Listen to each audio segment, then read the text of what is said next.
ٹھیک ہے. تو وہ راوی کہتے ہیں کہ میرا گمان تھا کہ وہ آپ کے رضائی بھائی تھے، کیونکہ حجامہ جب کرنا ہے کاندھے کھول کے کرنا ہے ایسے، یا بازو کے اوپر کرنا ہے بازو کھول کے کرنا ہے، تو رضائی بھائی کر سکتا ہے. رضائی بھائی تھا ابو طیبہ اس وقت، یا آپ کا غلام تھا. ٹھیک ہے، ابو طیبہ. حضریر کہتے ہیں کہ یا رسول اللہ، اچانک نظر پڑنے کے بارے میں آپ کیا کہتے ہیں؟ کسی لڑکی پر اچانک نظر پڑ جائے، فرمایا پھر نظر پھیر دو. ٹھیک ہے. اور عورت جب آتی ہے تو ساتھ میں شیطان دعوت دیتا ہے برائی کی طرف، جب جاتی ہے تو پھر شیطان کی صورت میں. جب کسی کو عورت پسند آئے، اس کے دل میں کوئی بات آ جائے، تو اپنے گھر والوں کی طرف غور کرے، ادھر چلا جائے. اذا خطب احدکم المرأۃ، اگر تم کسی عورت کو یعنی نکاح پیغام نکاح دو، ٹھیک ہے، تو اگر مناسب ہو سکے تو اسے ضرور دیکھو. ٹھیک ہے، اس کے بعد پھر کیا کو نکاح کے بارے میں بات کرو. اگلی روایت میں بھی ایسا ہی ہے. تو اگلی حدیث میں عبداللہ بن مسعود کہتے ہیں کہ آپ علیہ السلام نے ایک عورت کو دیکھا جو آپ کو اچھی لگی، تو آپ فوراً گھر آئے، حضرت سودا سے ملے اور آپ علیہ السلام نے سے صحبت اختیار کی. المرأۃ عورت اذا خرجت، ٹھیک ہے، عورت جب نکلتی ہے نا بناؤ سنگار کر کے، تو ایک شیطان کا روپ بن جاتی ہے، یعنی برائی کی طرف دعوت دینے والی ہوتی ہے. حضرت علی نے عرض کیا یا رسول اللہ، میں ایک نظر دیکھ لوں، پھر دوبارہ نظر عورت کی طرف آئے، تو فرمایا پہلی نظر معاف ہے، لیکن دوبارہ نظر نہ کرو. آپ نے فرماتے جب اذا زوج احدکم عبدہ، کوئی آدمی اپنے غلام کی، اب جب اس کی اپنے غلام کی شادی کر لے لونڈی سے، یعنی اس کی لونڈی بھی ہے اور اس کا غلام بھی ہے، اور ان دونوں کی شادی کر لے، تو پھر لونڈی کی طرف نہ دیکھے، اس کی سطر کی طرف نہ دیکھے. کیونکہ ویسے تو عام ہے جب کوئی بھی آدمی اگر اس کی لونڈی ہے تو اس کے ساتھ مل بھی سکتا ہے، صحبت بھی کر سکتا ہے، اس سے کوئی پردہ نہیں. لیکن جب وہ لونڈی کا نکاح کر لے کسی غلام کی، تو اب یہ کام نہ کرے. اگلی روایت ہے کہ جو ران ہے نا، ران انسان کی، یہ بھی کیا ہے؟ یہ بھی سطر میں ہے. گھٹنا، یہ بھی گھٹنے سے لے کر ناف تک آدمی کی یہ سطر ہے، اس کو چھپانا لازمی ہے. عورت پورا جسم، عورت کا جو پورا جسم ہے نا، وہ کیا ہے؟ وہ سمجھو کہ سطر ہے، کہ وہ اس کو پردے میں رکھے گی. صرف ہتھیلیاں ہیں، چہرے کا یا ٹکلی ہے، 2 پاؤں ہیں. تو مرد کی جو شرم گاہ ہے وہ کیا ہے جو اس کو چھپانی ہے؟ وہ ناف سے لے کر گھٹنوں تک. ٹھیک ہے. تو یہ آپ علیہ السلام نے یہاں ایاکم التعری، بچو ننگے ہونے سے. ٹھیک ہے. فَإِنَّ مَعَكُمْ، جو تم میں سے واش روم میں ہوتا ہے اس وقت بات نہ کرے، اور جب بیوی کے ساتھ ہوتا ہے اس وقت بھی، کیونکہ اس وقت فرشتے اس سے الگ ہو جاتے ہیں تو وہ حیا کرتے ہیں. ٹھیک ہے، ایسی حالت میں باتیں نہ کریں. حضرت ام سلمہ کہتی ہیں کہ ہم آپ علیہ السلام کے بارے میں موجود تھے، تو حضرت میمونہ بھی تھی، تو عبداللہ بن ام مکتوم صحابی آئے، نابینا تھے. آپ علیہ السلام ان سے پردہ کرو. ہم نے کہا یا رسول اللہ وہ تو نابینا ہے، وہ تو ہمیں دیکھ نہیں رہا، ہم پردہ کیسے کریں؟ فرمایا تم تو نابینا نہیں ہو نا، وہ نابینا ہے، تم تو اسے دیکھ رہی ہو، اس لیے تمہیں کیا کرنا چاہیے؟ پردہ کرنا چاہیے. لا یخلون رجل بامرأۃ، آدمی کسی عورت سے خلوت میں نہ بیٹھے، الا کان ثالثہما الشیطان، تو تیسرا ان کے درمیان کون ہوگا؟ شیطان ہوگا. شیطان نے کیا کرنا ہے؟ وسوسے ڈالنے ہیں. جب بھی کسی فیمیل سے، یعنی وہ عورت جو جس سے نکاح ہو سکتا ہے اور غیر محرم ہے، محرم نہیں ہے، ٹھیک ہے، اجنبی عورت ہے، تو وہ اس سے اکیلے میں مت بیٹھا کرو. تیسرا کون سا ہوگا؟ شیطان ہوگا. ٹھیک ہے.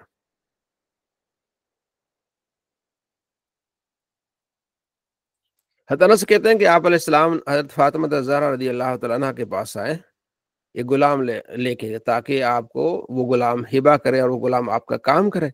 تو حضرت فاطمہ ان کے پاس چادر تھی، جو اب سر پہ ڈالتے تو پاؤں تھوڑے ننگے ہوتے، پاؤں پہ ڈالتے تو سر ننگا ہوتا. تو آپ علیہ فرماتے بیٹا مسئلہ نہیں ہے، انہ لیس علیک باسن، کوئی حج نہیں تجھ پر، کیونکہ انما ہو ابو کا، یہ آپ کے والد ہیں، وہ غلام، یہ آپ کے غلام ہے، یعنی میں آپ کا والد ہوں، والد سے کیا پردہ، اور یہ غلام ہے.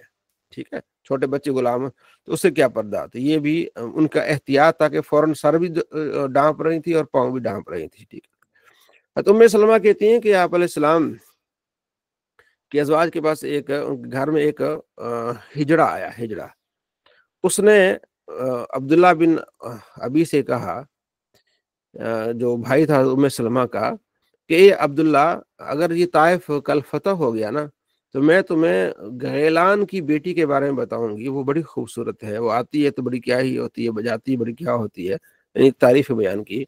تو آپ علیہ السلام کو جب یہ پتہ چل فرمایا لا يدخلن هؤلاء علیکم، اب یہ ہجڑے جو ہے نا تمہارے گھروں میں نہ آئے، کیونکہ وہ ہر گھر میں جاتے ہیں، ٹھیک ہے نا، تو وہ پھر عورتوں کی باتیں کرتے ہیں، تو ان سے احتیاط کرو کہ تمہارے، ہمارے یہاں تو اب عام روٹین ہو گئی ہے نا، تو آتے جاتے ہیں، لیکن جو کثرت سے مطلب ہمارے ہاں تو آپ کو پتہ ہے اس وقت آتے ہیں جب کوئی کسی کے ہاں بیٹے کی ہو خوشی، تو پھر وہ ناچ گانا تھوڑا بہت کر کے اپنا وہ لے کے چلے جاتے ہیں، لیکن عام روٹین میں ان سے میل ملاپ مناسب نہیں ہے۔ مصر المخرہ کہتے ہیں کہ میں نے پتھر اٹھایا تو میری نا جو کپڑا تھا وہ ہٹ گیا، اٹھا کے میں جا رہا تھا، آپ نے فرمایا اس پتھر کو رکھو، پہلے کپڑا ٹھیک کرو، یعنی ستر کی حفاظت کرو، یہ آپ علیہ السلام نے تعلیم دی ہے۔ تو اس باب میں ہم نے کیا پڑھا؟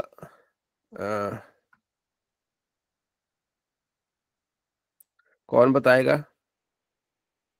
یہ جو ہم نے باب پڑھا، جی جی جی جواد صاحب۔ اس باب میں ہم نے یہ پڑھا کہ کس صورت سے نکاح کر سکتے، کیا حضور پاک نے بتایا کہ کب نکاح کرنا چاہیے، کیسے کرنا چاہیے، اس والے سے ہم نے پڑھے۔ جی جی ماشاء اللہ، ٹھیک ہے۔ اگلا جو باب ہے وہ خاص طور پر وہ ہے عورت سے شادی کے لیے اجازت مانگنا۔ اس میں دو تین چیزیں ہیں کہ وہ اپنی شادی خود بھی کر سکتی ہے یا ولی کی اس کو ضرورت ہے، ٹھیک ہے نا، ولی یعنی باپ دادا ماموں لازمی ہے کہ انہی کی رضامندی سے شادی کرے۔ تو خلاصہ یہ آگے بھی حدیثیں آ رہی ہیں، تو جو نابالغ لڑکی ہے اس کا، تو اس کا جو ولی ہوگا، باپ ہوگا، دادا ہوگا، بڑا بھائی ہوگا، تایا ہے، چاچو ہے، جو نابالغہ ہے اس کا نکاح تو وہ کریں گے، لیکن جو بالغہ ہے، اب آپ سوچ رہے ہوں گے کہ نابالغہ کا نکاح اس زمانے میں ہوتا تھا، لڑکی اب نابالغ ہے نا تو باپ کہتا تھا میں اس لڑکے کے ساتھ اس کا نکاح کر دیتا ہوں، چلو 4 سال کے بعد بالغ ہو جائے گی تو یہ اس کے ساتھ نکاح ہوگا۔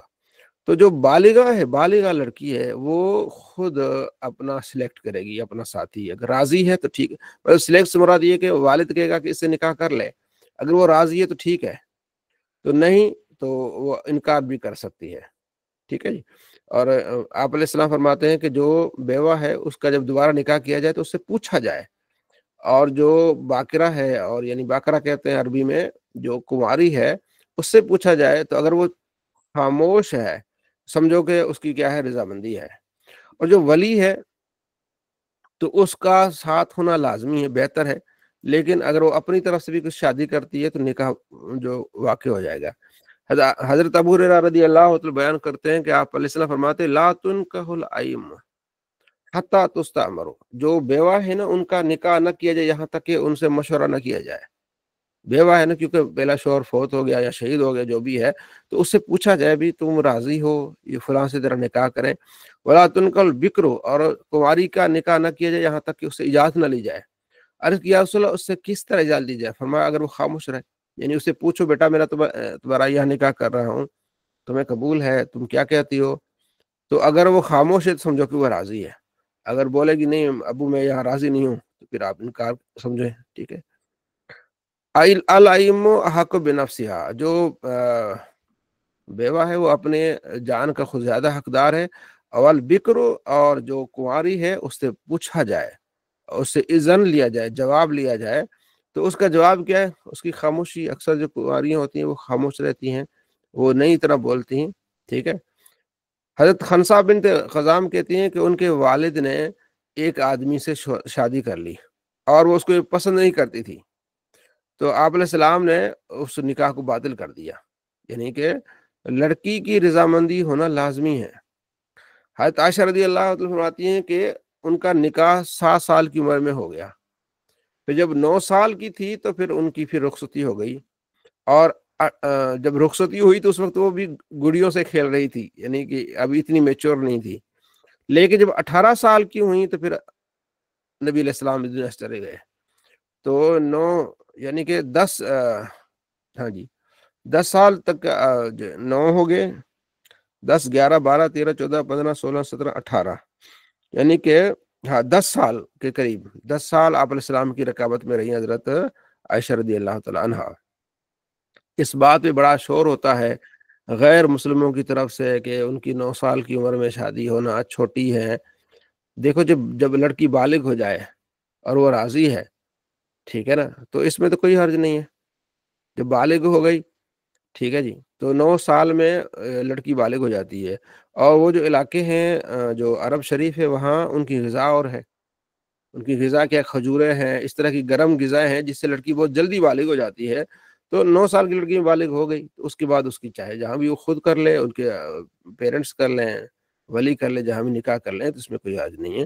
تو یہ ان کا اعتراض ہونا کیا ہے، ایسے ہی باطل ہے۔ جی جواد صاحب۔ حضرت ولی کا والا مسئلہ مجھے دوبارہ ایکسپلین کر دیں، سمجھ نہیں آیا تھا۔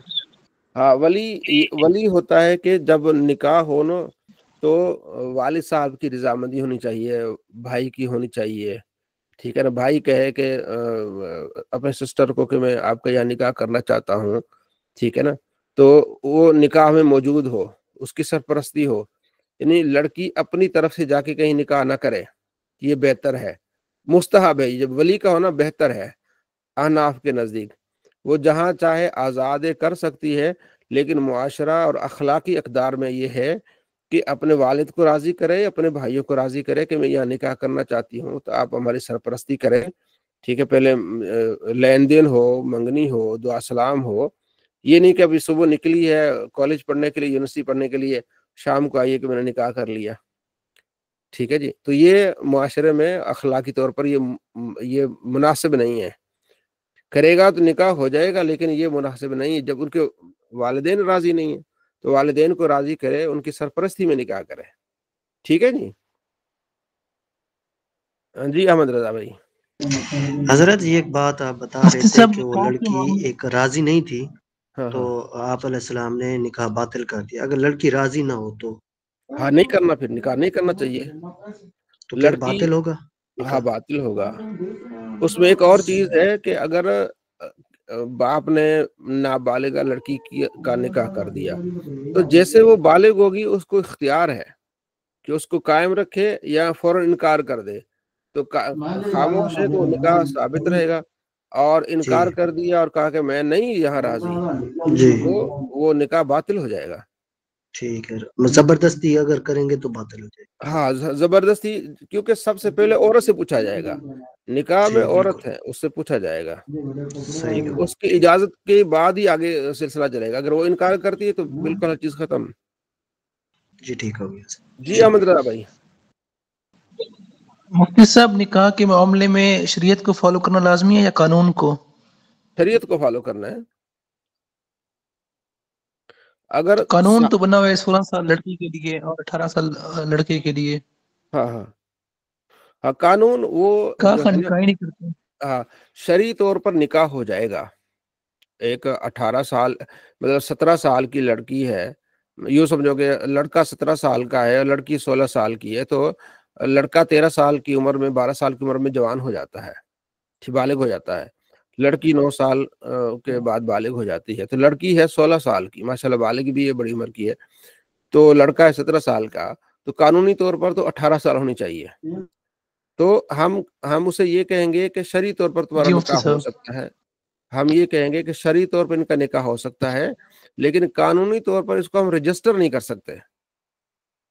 جو جو سرکاری جو کوائف ہیں جہاں اندراج کرنا ہے، اس میں رجسٹر نہیں کر سکتے، نکاح ان کا کیا ہے وہ ہو جائے گا۔ اب یہ ہے کہ جو سندھ کے علاقے ہیں، بیک ورڈز علاقے ہیں یا کوئی اور، تو وہاں تو ویسے نکاح ہوتا ہے، زبانی کلامی ہوتا ہے، وہاں نہیں لکھا جاتا۔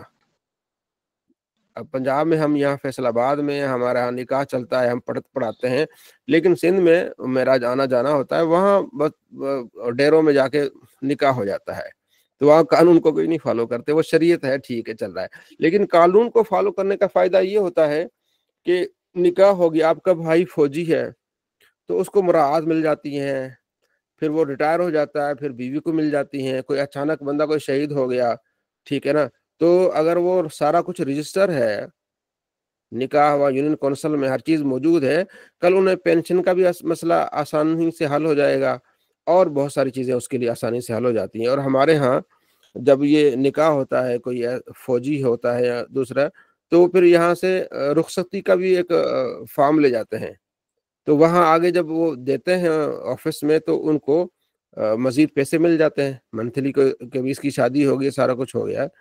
تو قانون کو فالو کرنے کا فائدہ یہ ہوتا ہے کہ آپ کو قانونی طور پر تحفظ حاصل ہو جاتا ہے۔ کہیں بھی آپ جائیں گے تو آپ نکاح نامہ دکھا سکتے ہیں کہ ہم یہاں بیوی ہیں، تو اگر بغیر جو نکاح نامے کے نکاح کریں گے نکاح ہو جائے گا، لیکن ایسے مواقع پر پھر تحفظ کا پھر آپ کو ضرورت پڑے گی۔ جب کہیں آپ باہر چلے گئے، گھومنے پھرنے چلے گئے گاڑی پہ، تو آپ ان سے کوئی پولیس والا آپ کو روک کے پوچھے بھی تمہارا نکاح ہوا ہے، تو اگر آپ نے رجسٹر نہیں کروایا ہوا تو پریشانی کا سامنا کرنا پڑے گا۔ جی نواز صاحب۔ السلام علیکم۔ جی وعلیکم السلام۔ اب یہ اتنا حساس مسئلہ ہے، اور ہم جو ہے عام طور پہ جو ہے پاکستان کو لیے بھی بنائے بھی اسی لیے ہندوستان سے جو ہے انڈیا سے الگ کر کے کہ بھئی یہ مسلمانوں کی حکومت رہیں گی اور ہے نا اسلامی قانون رہیں گا۔ جب یہ قانون اگر اس طریقے سے رکھے ہوئے ہیں، چلیے تھوڑی دیر کے لیے کوئی ایک آدمی ہے، وہ 14 سال کا ہے، 15 سال کا ہے، اور اس کے پاس میں پیسہ بھی ہے، اور کوئی لڑکی اس کو پسند آ رہی، جب وہ شادی نہیں کر سکتا تو پھر یہ، اور پھر جو قادیانیوں کے پاس میں جو قانون ہے تو وہ اس میں تو جو ہے نا اس قادیانیوں کے پاس جو قانون میں سنا کہ جو ہے نا 1 سال پہلے جو ہے نا رجسٹرڈ کریں گے اور اس کے بعد بھی جو ہے نا ان کو اجازت ملے گی۔ تو یہ علماء اکرام جو ہے اس پہ کیوں زور نہیں دیتے، جبکہ جو ہے نا نکاح جو ہے یہ تو جو ہے نا دنیاوی اعتبار سے بھی نسل کا جو ہے نا آگے بڑھنے کا ایک ذریعہ ہے۔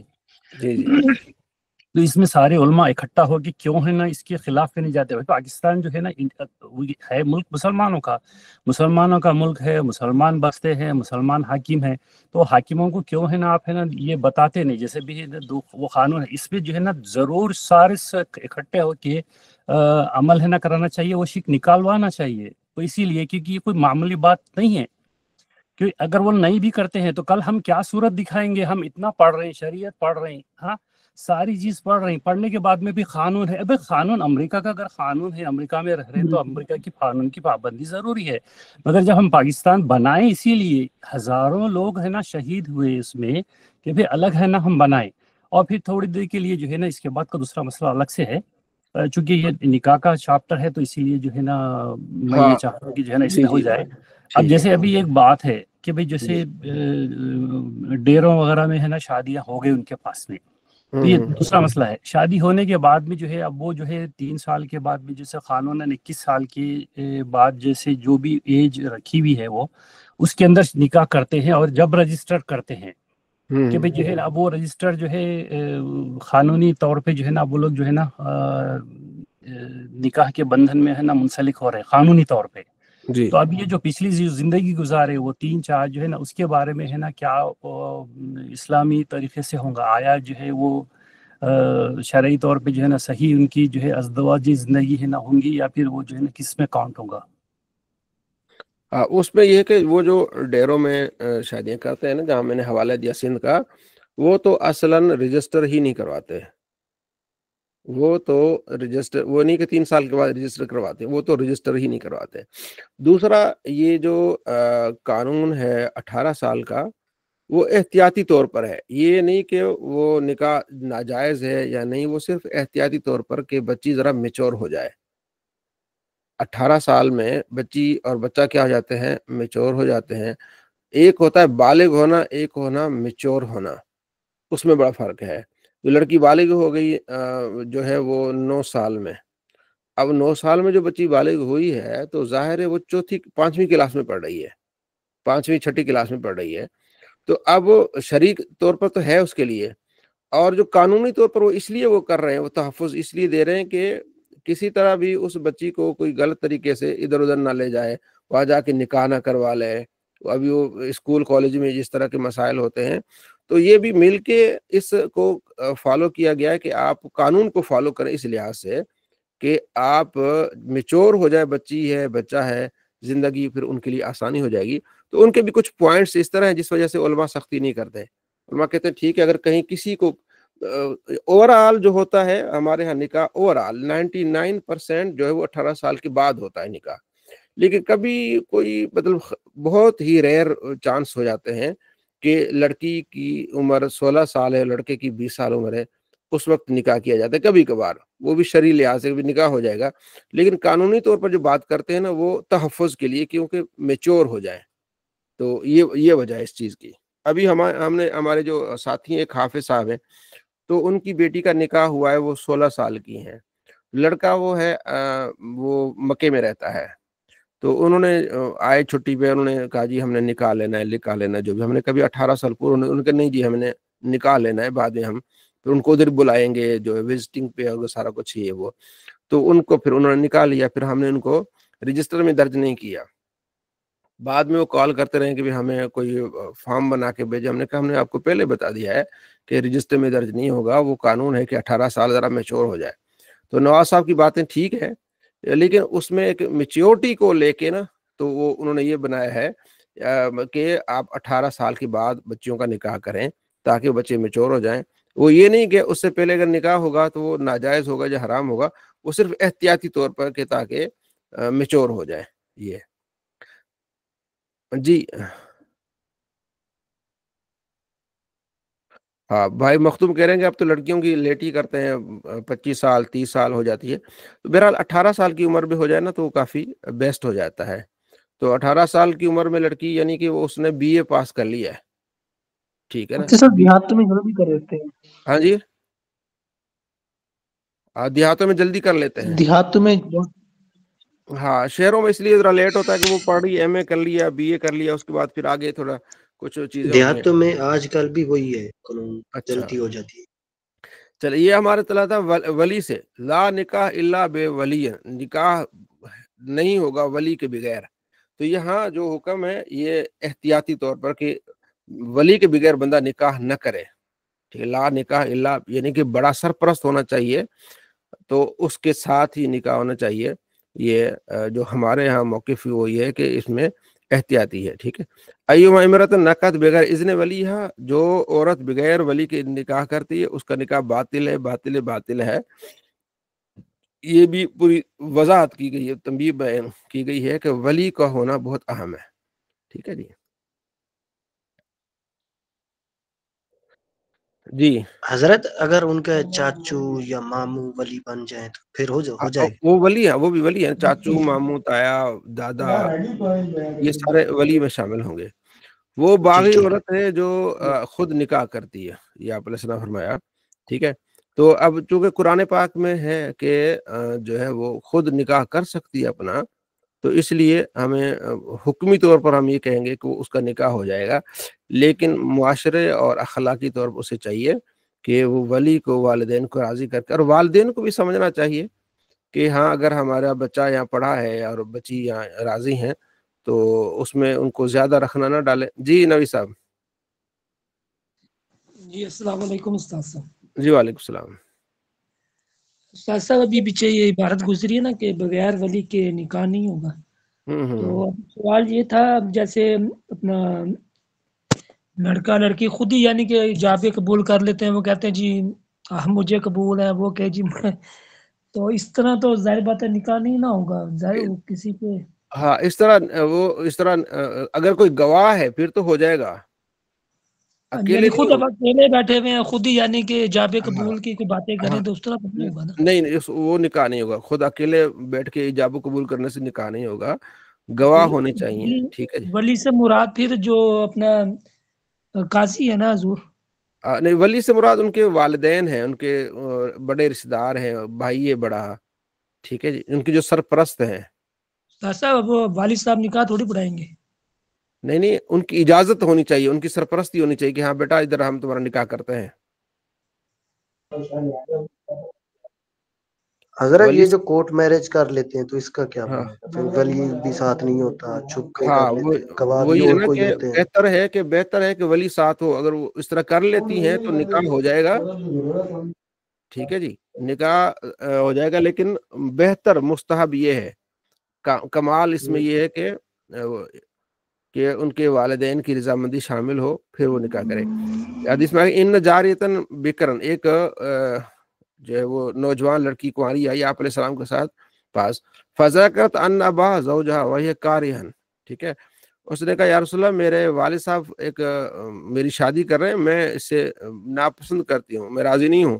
فخیرہ النبی، آپ علیہ السلام نے پھر اسے اختیار دے دیا کہ تیری مرضی ہے، تو اس کو ناپسند کرتی ہے، تو راضی نہیں ہے، تو تیرا نکاح نہیں ہوگا۔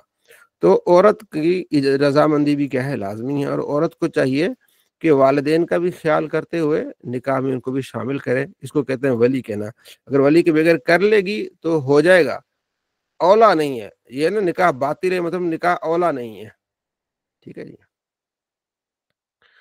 اگلا باب اعلان نکاح، جب نکاح ہو نا تو اعلان ہونا چاہیے، ٹھیک ہے جی، سب کو دعوت ہونی چاہیے، ٹھیک ہے، مسجد میں ہو تو اور بہتر ہے، ٹھیک ہے، اور جمعے کا دن ہو یہ بھی اور بہتر ہے۔ حضرت ربیع بنت معوذ کہتی ہیں کہ جب میری شادی ہوئی تو نبی علیہ السلام آئے، جہاں میں بیٹھی ہوئی تھی، آپ میرے قریب بیٹھے، ٹھیک ہے، تو وہاں دف بجایا جا رہا تھا، عورتیں جو ہے نا بچیاں وہ گا رہی تھیں، ٹھیک ہے جی، بدر کے جو ہمارے آباء اجداد شہید ان کے بارے میں گا رہی تھیں۔ تو ان میں سے ایک نے کہا وفینا نبی یعلم ما فی غد، ہمارے درمیان ایسے نبی ہیں جو کل کی بات بھی جانتے ہیں۔ فقال آپ علیہ السلام دائی حاضی، اس بات کو رہنے دے، وقولی بالذی کنت تقولین، وہ بات کو جو تم کہہ رہی تھی، جو اپنے شہداء کے بارے میں باتیں کر رہی تھی، اس کو کہو۔ اب یہاں سے کچھ لوگوں نے یہ دلیل پکڑی کہ نبی علیہ السلام علم غیب نہیں جانتے تھے، اس لیے آپ نے خود منع کیا۔ آپ نے یہ نہیں، اس لیے علم نبی کا معنی علم غیب جاننے والا ہوتا ہے۔ وہ آپ علیہ السلام فرماتے یہاں جو ہے وہ آباء اجداد کی بات ہو رہی ہے، اس طرح کی چیزیں ہو رہی ہیں، تو وہ جو کر رہی ہے نا اسی کو کرتے رہو۔ یہاں آپ علیہ السلام نے تو یہاں دف بھی آگے آئے گا، دف کا جواز ہے، اور جو عورتیں دولہا دولہے کے شان میں جو گاتی ہیں، ٹھیک ہے نا، تو اس کو سندھی میں سہرے بولتے ہیں جی، نوشین بہن سہرے بولتے ہیں نا اس کو، جی جی جی بالکل۔ ہاں، سہرے وہ یہ ہوتا ہے کہ وہ دولہے کے شان میں اور دلہن کے شان میں، دولہے کے خاندان کے شان میں تو وہ گاتی ہیں، تو وہ اس میں کوئی حرج نہیں دف میں ہے، ٹھیک ہے، انڈین گانے نہیں نہ ہوں، ٹھیک ہے، تو یہ اس کو ناچ گانا ہوتا ہے مایوں، ہاں شہرے مایوں، پنجابی میں مایوں بولتے ہیں نا، مایوں۔ ہاں حضرت میں یہ کر رہی ہوں کہ وہی جو سہرے چل رہے ہیں اس پہ اگر لڑکیاں گھر میں آپس میں وہ مہندی وغیرہ کرتی ہیں تو وہ بھی صحیح ہے، باقی وہ جو ڈھول ہوتا ہے یہ منع ہے، ہاں یہ منع ہے۔ اور میوزک جو آج کل ہے وہ بھی منع ہے۔ اچھا، وہ جو ایک ہوتا ہے، وہ جو پرات ہوتی ہے نا، پرات کے اوپر ہاتھ مار کے ایسے جاتی ہیں سہرے، اس میں حرج نہیں ہے۔ پرات کیا؟ جو کوئی برتن ہوتا ہے نا، وہ جو ہاں ہوتا ہے جو، ٹھیک، ہاں ہاں ہاں، اس پر جو ہاتھ مار کے نا ایسے جاتی ہے، اس میں کوئی حرج نہیں، ڈھول نہ ہو۔ ٹھیک۔ حضرت عائشہ رضی اللہ عنہا فرماتی ہیں کہ انہوں نے ایک زفت امرات الی رجل من انصار فقال نبی اللہ ما کان معک لہو فإن الانصار يعجبهم لہو، ایک جو ہے نا حضرت عائشہ نے ایک انصار کی لڑکیوں میں سے ایک کی شادی کی، تو آپ علیہ السلام فرمایا کہ یہ تو اس کو دف وغیرہ اور اس کو پسند کرتے ہیں، تو ان کو چاہیے کہ یہ بھی کریں، ٹھیک ہے۔ آگے اس کی مزید وضاحت آ رہی ہے۔ حضرت عائشہ فرماتی ہے کہ میری شادی شوال میں ہوئی تھی اور پھر رخصتی بھی شوال میں ہوئی، ٹھیک ہے۔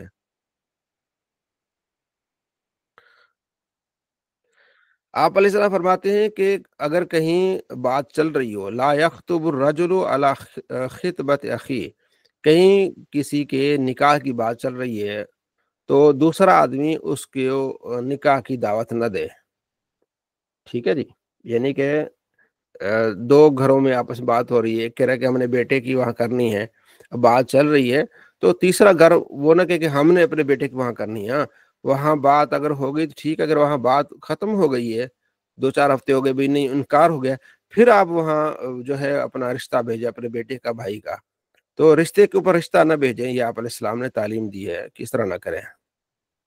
اور کوئی عورت کسی سے طلاق کا نہ کرے کہ بھئی اس کسی لڑکے کو یا کسی آدمی کو کہے کہ تم اپنی بیوی کو طلاق دو، پھر تم مجھ سے نکاح کر لو، فرمایا یہ بھی نہ کرے، یہ بھی ٹھیک نہیں، یہ حدیث میں آپ علیہ السلام فرماتے ہیں۔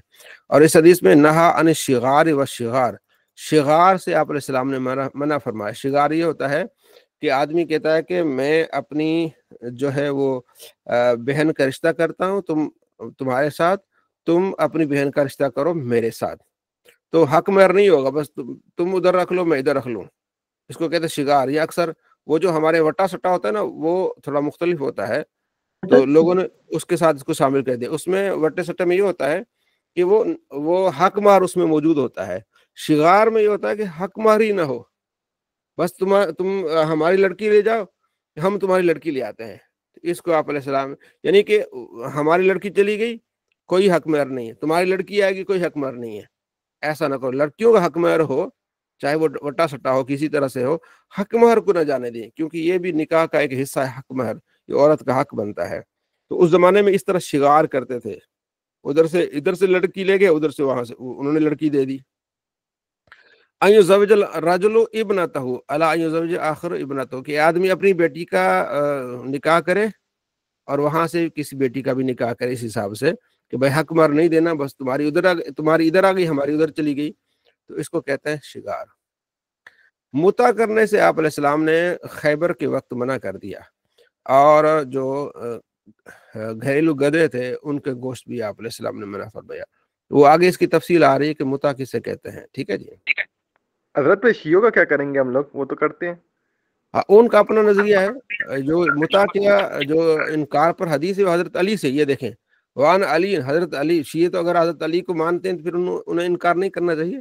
حضرت علی سے روایت ہے کہ آپ علیہ السلام نے خیبر وقت متع کرنے سے منع فرمایا۔ متع یہ ہوتا تھا کہ اس وقت صحابہ کرام جاتے تھے جنگوں میں، 2 مہینے 3 مہینے دور رہتے تھے اپنے گھر والوں سے، پھر ظاہر ہے وہ خواہشات بھی ہوتی ہیں، تو اب ان خواہشات کو کیسے پورا کرنا ہے۔ پھر ان کو اجازت دی گئی کہ تم جس شہر میں ہو وہاں کسی بھی عورت کو پیسے دو، کوئی چیز دو کہ تم میرے ساتھ اتنا ٹائم گزار لے، 1 دن گزار لے، 1 رات گزار لے۔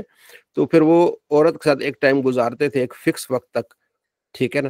تو اس کو کیا کہتے تھے؟ متع کہتے تھے، وہ جائز تھا اس کا، یعنی آپ علیہ السلام نے اجازت دی۔ تو خیبر کے بعد پھر اس چیز کو منع کیا گیا، بس اب آپ نے صرف اپنی زوجہ کے ساتھ ہم بستر ہونا ہے اور اپنی لونڈی کے ساتھ، اس کے بعد۔ اور یہ روایت کس سے؟ حضرت علی سے ہے۔ شیعہ حضرات اس کو ابھی بھی مانتے، وہ کہتے نہیں ابھی بھی متع جائز ہے۔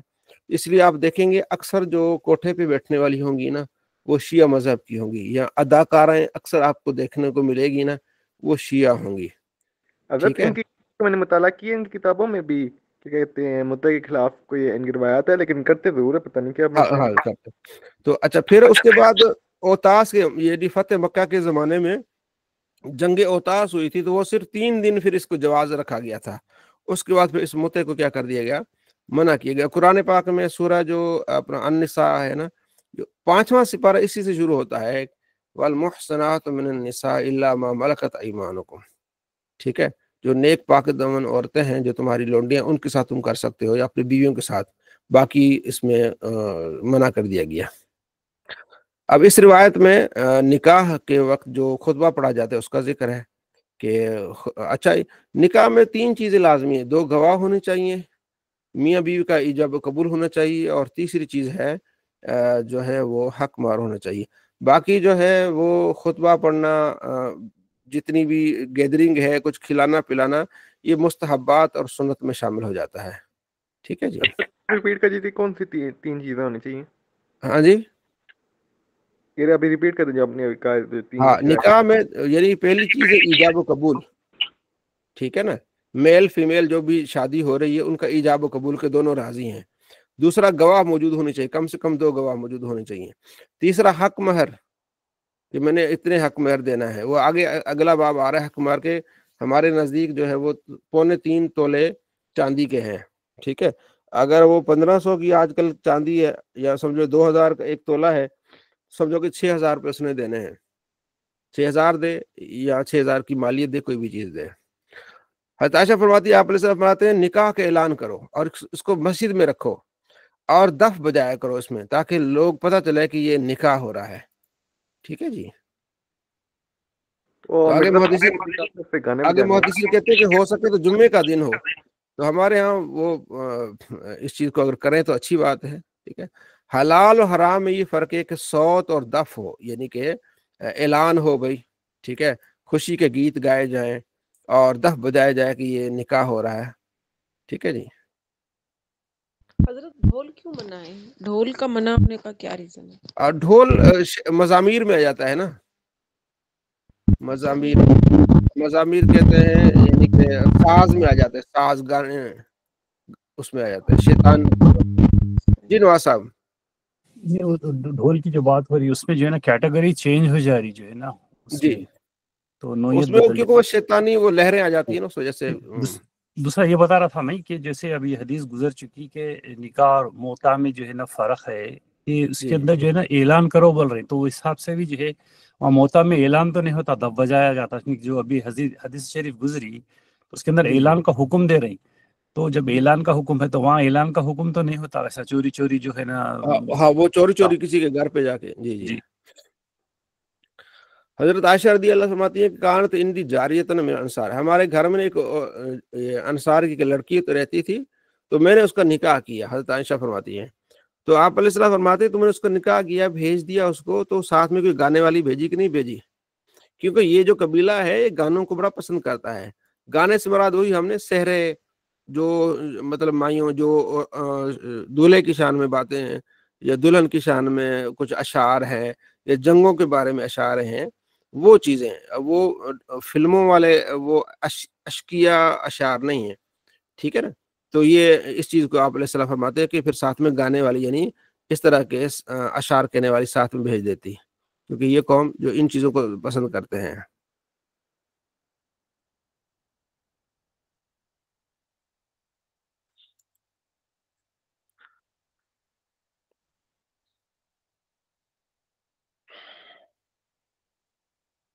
اس روایت میں بھی اس طرح آتا ہے۔ عامر بن سعید کہتے ہیں کہ میں حضرت دخل تو علی قرظہ بن کعب ابو مسعود انصاری، میں قرظہ بن کعب ابو مسعود انصاری کے پاس گیا کسی شادی میں، تو ان کے قریب نا ایک بچیاں تھی، وہ گیت گا رہی تھی، ٹھیک ہے۔ میں نے کہا بھائی تم نبی علیہ السلام کے ساتھی ہو، بدر میں نبی علیہ السلام کے ساتھ رہے ہو، تمہارے ساتھ یہ لڑکیاں گیت گا رہی ہیں ادھر یہاں بیٹھ کے؟ تو انہوں نے دونوں نے کہا، یعنی قرظہ نے ابو مسعود انصاری نے کہا کہ بیٹھنا ہے تو بیٹھ جا، جانا ہے تو چلا جا، ٹھیک ہے جی۔ تمہیں پتہ نہیں کہ نبی علیہ السلام نے شادی کے موقع پر اس طرح گیت وغیرہ گانے میں، خوشی کا اظہار کرنے میں آپ علیہ السلام نے اجازت دی ہے؟ تو خوشی کے موقع پر گیت گانا، خوشی کا اظہار کرنا، ٹھیک ہے نا، تو یہ اس میں کوئی حرج نہیں ہے۔ اچھا، وہ جو اکثر وہ کھیلتے ہیں لکڑیوں کے ساتھ بھی، ایسے ایسے کھیلتے ہیں، کافی ساری چیزیں ہوتی ہیں، تو اس میں اچھا یہ چیز ہم نے اس باب میں احادیث جو ہم نے پڑھی ہیں وہ کس چیز کی پڑھی ہیں جی؟ اعلان نکاح، خطبہ اور اس کے شرائط کے بارے میں پڑھی ہیں، ٹھیک ہے جی۔ تو اگلا جو ہمارا باب ہے کہ وہ کون سے رشتے ہیں جن سے آپ نکاح نہیں کر سکتے، ٹھیک ہے جی، کون سے رشتے ہیں جن سے آپ نکاح نہیں کر سکتے؟ تو وہ اس کی تو پوری تفسیر ہے نا اپنا سورہ النساء میں، سورہ النساء پہلا، دوسرا، تیسرا، چوتھا رکوع النساء کا، تو اس میں حرمت علیکم امہاتکم و بناتکم، یہ ساری مائیں تمہاری بہنیں، تمہاری یہ ساری چیزیں جو ہیں حرام ہیں تم پر، تو اس میں پوری تفصیل ہے۔ اب یہاں کچھ مزید چیزیں ہیں کہ عورت اور اس کی پھپھو ایک جگہ جمع منع ہے، لڑکی ہو اور اس کی خالہ ایک ہی آدمی کے نکاح میں منع ہے، یعنی ایک آدمی نے ایک عورت سے نکاح کیا، پھر اس کی بھانجی سے یا بھتیجی سے کو اس ایک نکاح میں نہیں شامل کر سکتا۔ جو چیز رضاعت سے، جو نسب سے حرام ہے، وہ رضاعت سے بھی حرام ہے، یعنی کسی کا دودھ پی لیا نا وہ اس کے بھائی بن گئے، ٹھیک ہے۔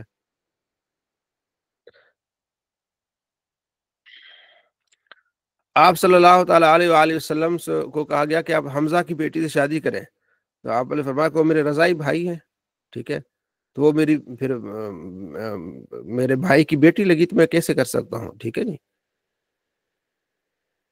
جب رضاعت شامل ہو جاتی، کسی کا دودھ پی لیا، تو اس سے کیا ہو جائے گی، اس سے نکاح نہیں ہوگا پھر، ٹھیک ہے جی۔ اب اس میں اختلاف ہے کتنا دودھ پی لیا، کسی حدیث میں 5 گھونٹ ہے، کسی میں 1-2 گھونٹ ہے، مختلف ہے، لیکن جو احناف ہے وہ کہتے ہیں قرآن پاک میں نا مطلق ہے، تو مطلق چاہے 1 ہو چاہے 10 ہو، تھوڑا پیے یا زیادہ پی لیا، کسی بھی اچھا کب پینا ہے؟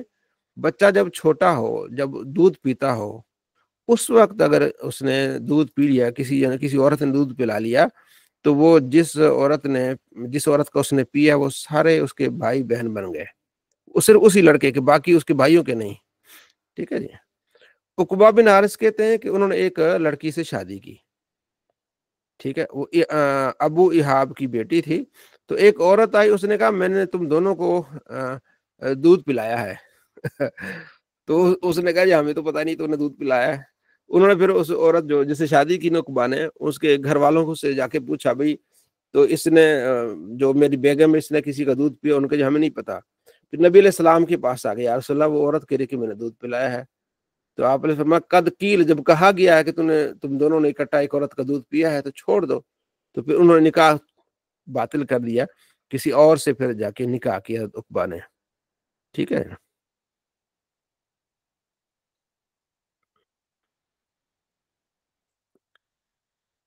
یہاں بھی اسی آگے عورت اپنی پھوپھوں کے ساتھ اور اسی طرح جو لڑکی اپنی خالہ کے ساتھ ایک ہی نکاح میں جمع نہیں ہو سکتی.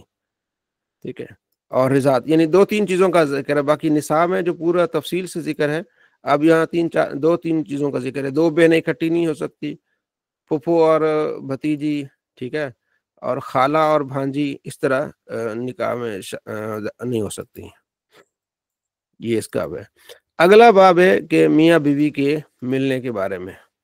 ٹھیک ہے. یہ باب ہے کہ جب شادی ہو جائے گی تو میاں بیوی کا جو ملن ہوگا، تو آپ علیہ السلام نے فرمایا کہ جو ملن ہے وہ کانت الیہود اذا اتى الرجل امرأة من دبرها فی قبلها کان الولد احول. ٹھیک ہے.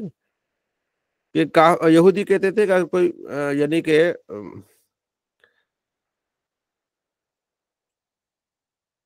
میاں بیوی جب ملیں تو یعنی کہ سامنے والی شرمگاہ سے ملیں. ٹھیک ہے. اگر پیچھے سے ملے گی، یعنی شرمگاہ سامنے والی ہو لیکن پیچھے سے ہو کے ملیں گے تو کانا یا بھینگا بیٹا پیدا ہوگا. فرمایا ایسا نہیں ہے. فاتو ہر سکم نشے تم، تو اب اپنی بیویوں کے پاس آؤ، لیکن بیوی کے پاس پیچھے سے جانا یہ گناہ ہے. ٹھیک ہے جی. تو باقی اس کو ذرا دیکھ لیجئے گا. ٹھیک ہے.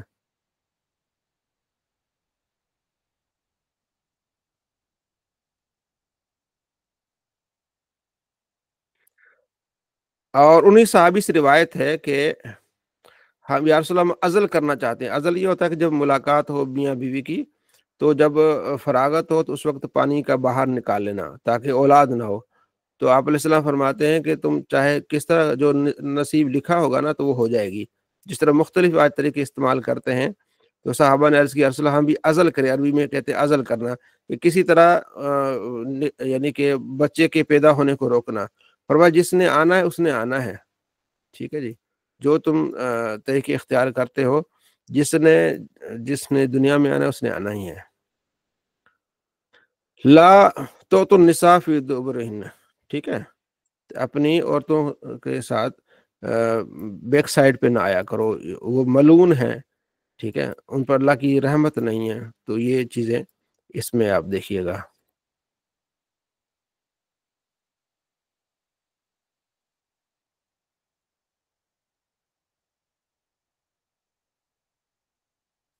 اب جی عبدالرؤف صاحب، اب اس باب میں یہ ہے کہ اگر کوئی عورت جو ہے وہ باندھی ہے، لونڈی ہے، اس کو جب آزاد کر دیا جائے، اب اس کو اختیار ہے کہ وہ جو اپنا شوہر اس کو رکھے یا نہ رکھے. یعنی اگر یعنی لڑکی بھی باندھی ہے، ٹھیک ہے جی، لونڈی ہے، اور لڑکا جس کا اس کے ساتھ نکاح ہے وہ غلام ہے. لونڈی اور غلام دونوں کا نکاح ہو گیا. اگر لونڈی آزاد ہو گئی تو اب اس کو اختیار ہے کہ اس شوہر کو ساتھ رکھے یا نہ رکھے. یعنی ٹھیک ہے. تو یہ بہت ایک بڑا واقعہ ہے کہ ایک تھی بریرہ، اس کو جب آزاد کیا نا بریرہ کو، تو اس کا نکاح ہوا تھا مغیث سے. مغیث اس سے بڑی محبت کرتا تھا. تو بریرہ کو کہا کہ تمہیں اجازت، نبی علیہ السلام نے فرمایا کہ تیری مرضی ہے، تو اس کو اپنے پاس رکھتا ہے یا رکھتی ہے چھوڑ دیتی. اس نے کہا میں نہیں رکھتی اس کو. تو وہ بیچارہ گلیوں میں اس کو یاد کرتا تھا، پھرتا تھا. صحابہ کرام دیکھتے تھے. آپ علیہ السلام نے عباس سے فرمایا عباس دیکھتا نہیں کہ کس طرح بریرہ سے محبت کرتا ہے مغیث. ٹھیک ہے. تو بریرہ کو آپ علیہ السلام نے فرمایا کہ دیکھو کتنی تم سے محبت کرتا ہے، تمہارا خیال رکھتا ہے، تو تمہیں بھی اس کا دیکھو۔ تو عرض کیا رسول اللہ، بریرہ نے یا رسول اللہ یہ آپ کہہ رہے ہیں کہ اللہ کا حکم ہے، مطلب آپ سفارش ہی کر رہے ہیں یا ویسے کوئی حکم ہے؟ فرمایا میں سفارش ہی کر رہا ہوں۔ فرمایا یا رسول اللہ مجھے اس کی ضرورت نہیں ہے، وہ غلام تھا، لیکن جب لونڈی آزاد سے اس کا نکاح ہوا ہوگا تو پھر اس کو جو ہے نا وہ اختیار نہیں ہوگا۔ ٹھیک ہے، اگلا ہمارا جو باب ہے وہ ہے حق مہر پر۔ حق مہر کتنا ہونا چاہیے؟ اس میں مختلف ہیں۔ جی عبدالرؤف صاحب، آواز آپ کی میوٹ ہے، آواز آپ کی عبدالرؤف صاحب میوٹ ہے۔ حق مہر 10 درہم ہونا چاہیے، جو اہل سنت احناف کا جو موقف ہے نا، 10 درہم ہونا چاہیے۔ ایک درہم ہوتا ہے چاندی کا اور دینار ہوتے ہیں سونے کا۔ 1 دینار اور 10 درہم، ٹھیک ہے، یعنی 1 دینار ہونا چاہیے، یہاں 10 درہم ہونا چاہیے۔ تو درہم چاندی کا 3.25 تولے چاندی ہونا 10 دینار بنتے ہیں۔ تو آپ نے دیکھنا ہے کہ چاندی اس وقت، آپ کوئی بھائی سرچ کرے نا گوگل پہ کہ اس وقت چاندی 1 تولہ کتنے کی ہے؟ اچھا 3350، یعنی 3300 جو ہے وہ چاندی 1 تولہ ہے۔ 33 3006، یعنی 10,000 آپ کا بن گیا سیدھا۔ اس وقت جو حق مہر ہے نا وہ 10,000 روپے ہے، ہم لیتے 10,000 ہیں۔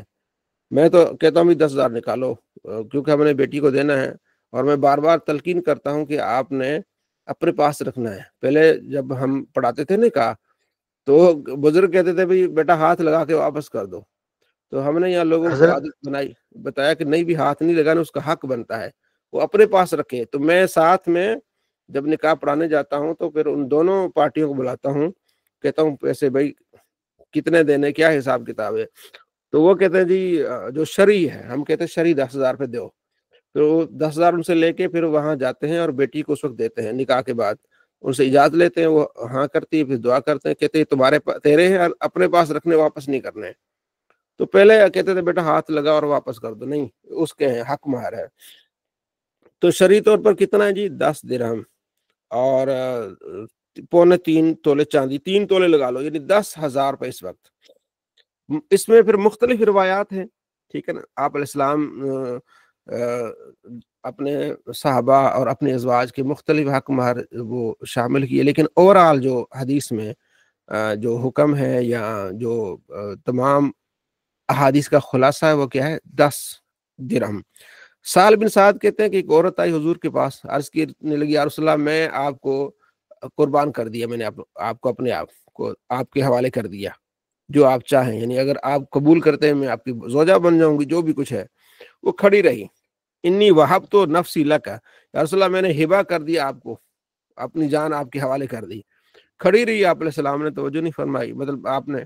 ایک صحابی عرض کرنے لگی یا رسول اللہ اگر آپ اس سے شادی نہیں کرنا چاہتے تو میری اس سے شادی کرا دے۔ تو آپ علیہ السلام تیرے پاس کچھ ہے؟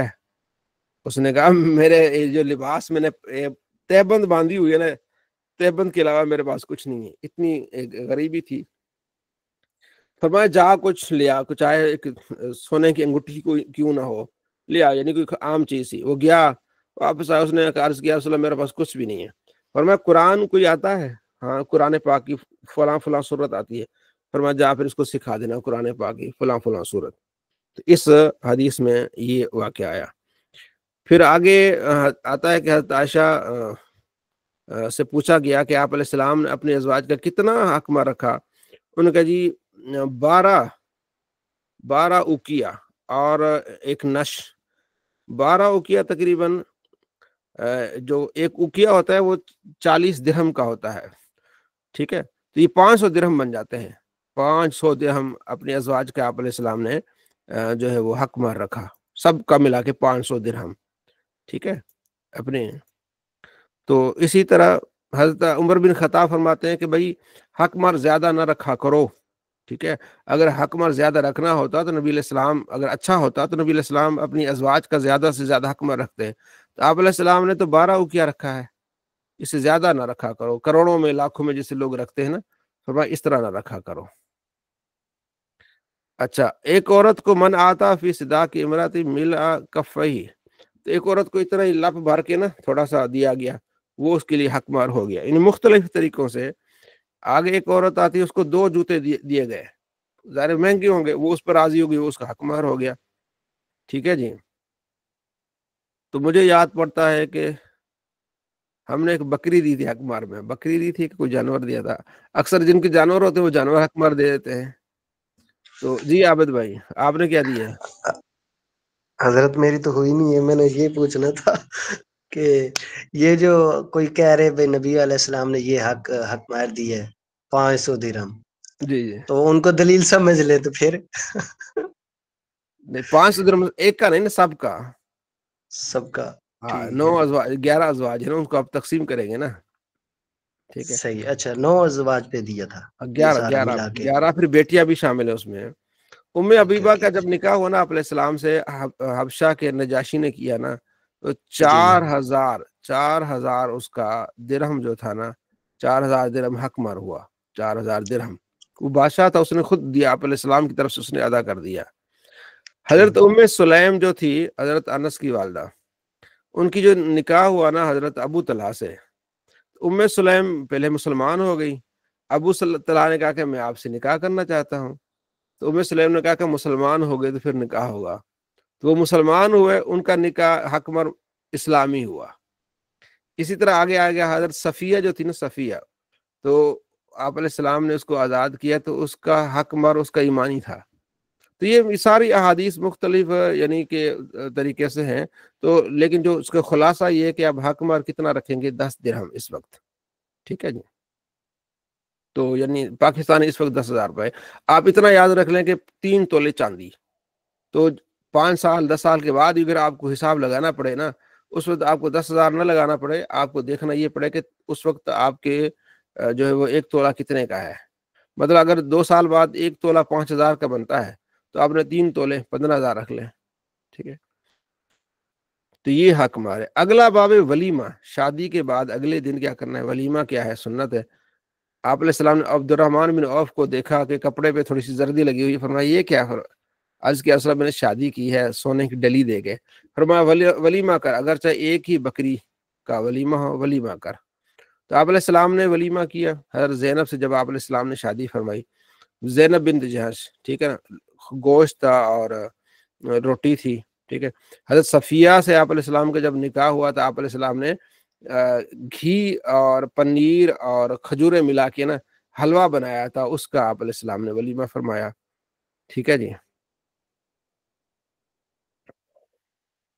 بعض کا تھوڑا کیا، بعض کا زیادہ ہوا. زینب بنت جہش کے وقت بہت زیادہ آپ علیہ السلام نے فرمایا برا کھانا ہے وہ ولیمے کا کہ امیروں کو بلایا جائے، غریبوں کو نہ بلایا جائے. تو یہ اللہ اس کے رسول کی اچھا اور ہے کہ جو ولیمے کی دعوت کا انکار کرے، اس نے اللہ اس کے رسول کا انکار یعنی نافرمانی کی. کوئی دعوت دے تو آپ چلے جائیں. ٹھیک ہے. ابو مسعود انصاری کہتے ہیں کہ ایک شخص تھا جس کو ابو شعیب کہتے تھے. ٹھیک ہے جی. تو اس نے اپنے غلام کو کہا کہ بھی 5 آدمیوں کا کھانا تیار کر، میں نبی علیہ السلام کو دعوت دیتا ہوں، 5واں تو ہوگا ساتھ میں. تو اس نے کھانا تیار کیا، تو نبی علیہ السلام ساتھ آئے، تو ایک اور آدمی ہو گیا. تو آپ علیہ سے فرمایا کہ یہ بات آدمی آیا ہے ہمارے ساتھ، اس کو دعوت نہیں ہوئی، تیری مرضی ابو شعیب، اس کو اندر آنے دے، تیری مرضی اس کو واپس کر دے.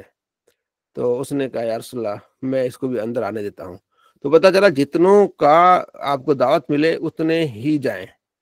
فرمایا جو بغیر دعوت کے جاتا ہے نا، بغیر دعوت کے، وہ چور کی طرح داخل ہوتا ہے اور ڈاکو کی طرح واپس آتا ہے. یہ آگے روایت میں آ رہا ہے. ٹھیک ہے. تو دعوت ہو ولیمے کی تو جانا چاہیے، اگر دعوت نہیں ہے تو پھر نہیں جانا چاہیے. ٹھیک ہے جی. حضرت سفینہ کہتے ہیں کہ حضرت اگر دوست ساتھ لے کے چلا جائے. ہاں نہیں جتنا دیکھیں نا، اگر آپ کو دعوت دی ہے نا، دعوت دینے آپ کو، وہ اس میں 2 طریقے ہوتے ہیں، ود فیملی ہوتا ہے، اکیلا ہوتا ہے. اب وہ آپ کو اکیلا دعوت دے رہا ہے تو آپ دوستوں کو کیسے لے جا سکتے ہیں؟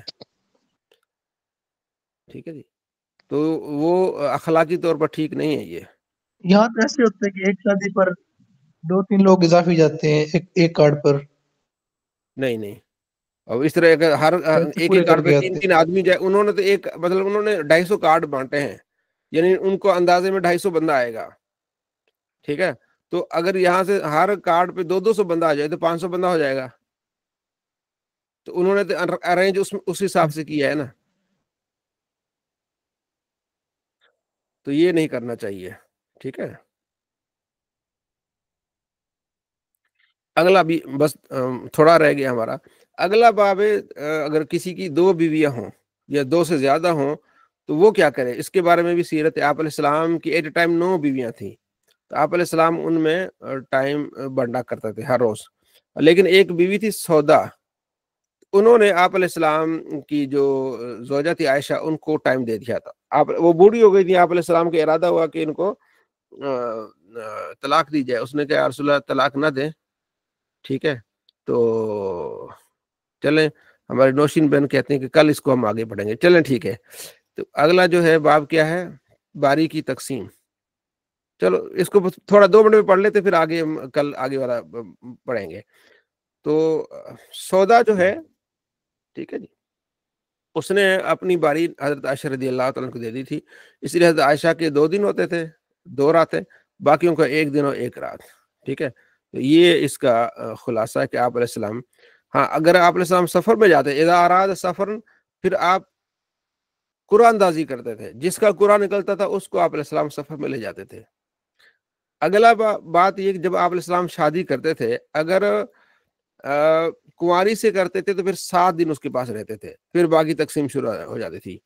اور اگر آپ بیوہ سے شادی کرتے تو پھر 3 دن پہلے اس کے ساتھ رہتے، اس کے بعد پھر باری جو جس طرح ہوتی تھی اس طرح ہو جاتی تھی، ٹھیک ہے. یہ آپ یعنی پورا ایک قانون آپ علیہ السلام اس بارے میں، اگر 2 شادیاں ہوں اس سے زیادہ ہوں تو کس طرح، کیونکہ کسی کا حق نہ مارا جائے، ٹھیک ہے. اور فرمایا کہ جو آدمی ایک کی طرف زیادہ دھیان کرے گا، دوسری کا خیال نہیں رکھے گا، تو قیامت کے دن آئے گا تو اس کا ایک جسم بالکل فالج زدہ ہوگا. تو اس لیے دوسری شادی کرنے کا شوق تو ہوتا ہے، لیکن پہلی کا حق مار دیتے ہیں. نہیں، پہلی کا حق مارا نا، پھر وہ قیامت کے دن آدھا جسم لے کے آئے گا، آدھا ہوگا ہی نہیں اس کا، ٹھیک ہے. یہ حدیث ہے، اذا کانت عند الرجل امراتان، آدمی کی 2 بیویاں ہوں اور اس میں عدل نہ کرے تو قیامت میں دن آئے گا وشقہ ساقطن، ایک اس کا جو حصہ ہوگا نا وہ شل ہوگا، بالکل ختم ہوگا، ٹھیک ہے جی. اس طرح نہ کریں. شوق ہے شادی کا تو پھر آپ حقوق بھی پورے کریں، ٹھیک ہے جی. تو یہ اس کا خلاصہ تھا. تو باقی انشاءاللہ کل پڑھیں گے. کافی ساری چیزیں آپ نے اس کو دیکھ لیا، ٹھیک ہے جی. دعا کر لیتے ہیں. الحمدللہ رب العالمین والصلاۃ والسلام علی سید الانبیاء. اللهم ربنا تقبل منا انك انت السميع العليم وتب علينا انك انت التواب الرحيم. یا باری تعالیٰ ہماری جو ہم نے پڑھا، سیکھا، سمجھنے، اس پر عمل کرنے کی توفیق نصیب فرما. دونوں جہاں میں خوشیاں اور عزت نصیب فرما. حلال روزی رزق میں برکت عطا فرما. سماج کا دوسروں تک پہنچانے کی توفیق نصیب فرما. الہ العالمین دونوں جہاں میں خوشیاں اور کامیابی عطا فرما. الہ العالمین اپنی رضامندی عطا فرما. اپنے محبوب کے طریقے پر چلنے کی توفیق نصیب فرما. جو مسلمان پریشانوں کی پریشانی دور فرما. جو بیمار شفا کاملہ عاجلہ عطا فرما. جو مقروض ہیں قرضوں سے خلاصی نصیب فرما. جو بیجا قیدی ہیں انہیں رہائی عطا فرما. ہم سب کو دنیا آخرت کی کامیابی عطا فرما. جن کے والدین دنیا چلے گئے تمام کی بخشش فرما، ان کے درجات بلند فرما. میرے دادا جی پچھلے جمعے کو وفات پا گئے، آپ سب دعا کریں اللہ تعالیٰ ان کی بخشش فرمائے، ان کے درجات بلند فرمائے. 1 مرتبہ سورہ فاتحہ پڑھ لیں، 3 مرتبہ سورہ اخلاص پڑھ لیں دادا جی کی صلاح ثواب کے لیے. الحمدللہ رب العالمین.